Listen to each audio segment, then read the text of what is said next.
جمہوریت کا حامی، فاطمہ جناح کا کارکن تھا۔ الیکشن جیت کے اسے فوج اور بھٹو نے حکومت نہ بنانے دی، احتجاج پہ اسے جیل میں ڈالا اور بنگالیوں کا قتل عام کیا، ان کی عورتوں کا ریپ کیا۔ مجیب آخری وقت تک علیحدگی نہیں چاہتا تھا، مگر بنگالی طلبہ اور عوام نے ظالم کی غلامی سے انکار کر دیا۔ ڈاکٹر عبدالقدیر خان ہمارے قومی ہیرو تھے، مگر 2004 میں ایک ڈکٹیٹر نے بہترین قومی مفاد میں اس قومی ہیرو سے قومی نشریاتی چینل پر معافی مانگی۔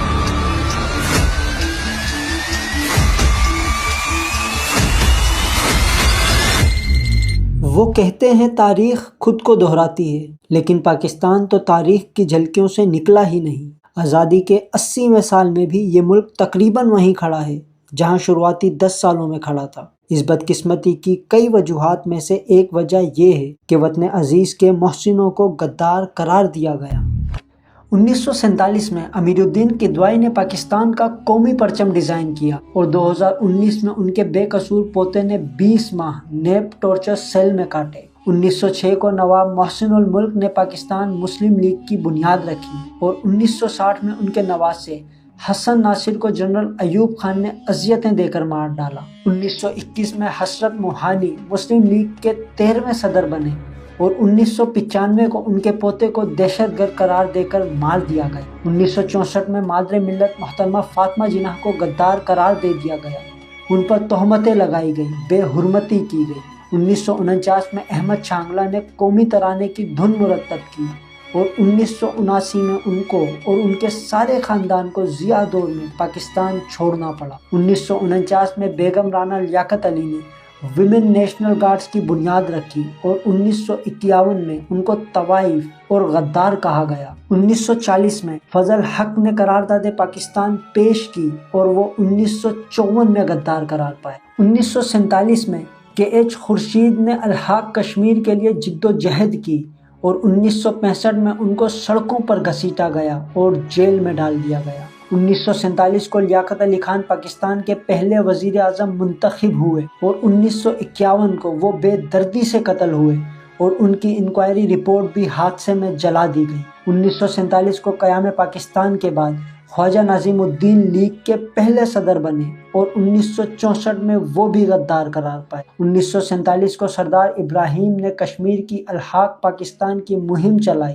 2009 میں ان کے بیٹے غدار قرار پائے۔ 1943 میں جی ایم سید نے قرارداد لاہور سندھ اسمبلی میں پیش کی اور 1948 میں وہ بھی غدار قرار پائے۔ 1940 میں بیگم سلمہ تصدق نے پاکستان اور مسلم لیگ کے لیے مہم چلائی۔ 1960 میں صدر ایوب خان نے ان کو کرپٹ قرار دے کر نااہل کر دیا۔ 1946 میں میاں افتخار الدین نے مسلم گارڈز کے لیے اپنا آبائی گھر مختص کیا اور 1960 کو جنرل ایوب خان نے ان کو کرپٹ قرار دے دیا۔ 1946 میں حسین سہروردی شہید نے مسلم گارڈز کے لیے تربیت سینٹر بنایا تھا اور 1960 کو غدار قرار پائے۔ 1945 میں احمد یار خان نے قائد اعظم کو سونے اور چاندی میں تول دیا تھا، مگر 2006 میں ان کے پوتے کو اپنی جان بچانے کے لیے اپنا ہی ملک چھوڑنا پڑا۔ 1933 میں چودھری رحمت علی نے پاکستان کا نام رکھا، مگر 1951 میں ان کا سب کچھ ضبط کر کے ان کو جلا وطن کر دیا گیا۔ مجھے بتایا پڑھایا گیا جی ایم سید غدار ہے، مگر جب شعور نے آنکھیں کھولی تو معلوم ہوا کہ 1943 میں جی ایم سید نے قرارداد لاہور سندھ اسمبلی میں پیش کی اور پاس کروائی۔ یہ الگ بات ہے کہ موقع پرست لوگوں کی وجہ سے 1948 میں وہ بھی غدار قرار پائے۔ کہتے تھے مجیب الرحمان غدار تھا، مگر تاریخ پڑھی تو پتہ چلا ڈھاکہ سے لے کر کلکتہ تک جو شخص قیام پاکستان اور مسلم لیگ کے لیے سائیکل پر چندہ اکٹھا کرتا تھا، اس کا نام تھا شیخ مجیب الرحمان۔ 1947 میں شیخ مجیب الرحمان نے مسلم اسٹوڈنٹ لیگ کی بنیاد رکھی، مگر 1971 میں ان کو بھی غدار قرار دے دیا گیا۔ جمہوریت کا حامی، فاطمہ جناح کا کارکن تھا۔ الیکشن جیت کے اسے فوج اور بھٹو نے حکومت نہ بنانے دی، احتجاج پہ اسے جیل میں ڈالا اور بنگالیوں کا قتل عام کیا، ان کی عورتوں کا ریپ کیا۔ مجیب آخری وقت تک علیحدگی نہیں چاہتا تھا، مگر بنگالی طلبہ اور عوام نے ظالم کی غلامی سے انکار کر دیا۔ مجھے پڑھایا گیا حسین شہید سہروردی غدار تھا۔ تاریخ میں لکھا ہے موجودہ پاکستان سے بڑے صوبے متحدہ بنگال کی وزارت اعلیٰ کو چھوڑ کر اسمبلی سے قیام پاکستان کا بل منظور کروانے والا شخص تھا حسین شہید سہروردی۔ میں نے سنا سندھو دیش کا نعرہ لگانے والا جی ایم سید غدار تھا، مگر تاریخ کہتی ہے 1946 میں سندھ اسمبلی میں قرارداد پاکستان پیش اور منظور کروانے والا شخص تھا جی ایم سید۔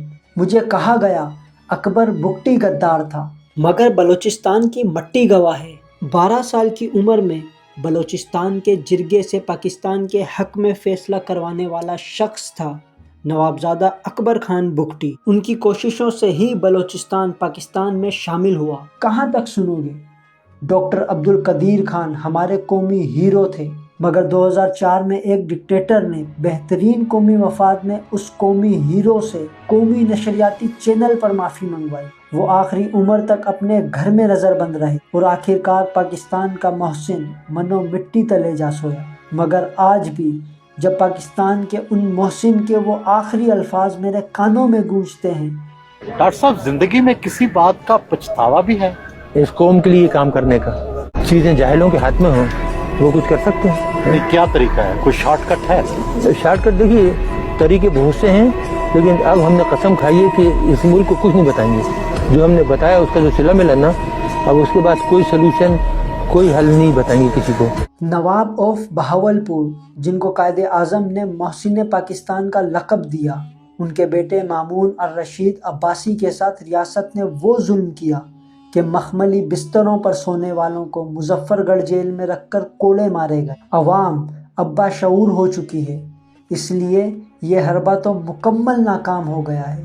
اب وقت آ گیا ہے کہ بچپن سے پڑھایا گیا مطالعہ پاکستان کو جائزہ پاکستان میں بدل دیا جائے اور ہم اپنے ذہن سے سکھلائے پڑھائے بلکہ رٹائے ہوئے سچ کو پرکھیں، اس بات کا جائزہ لیں کہ سچ میں کتنا جھوٹ شامل ہے، پھر اس جھوٹ کو سر عام ظاہر کر کے جھٹلایا جائے۔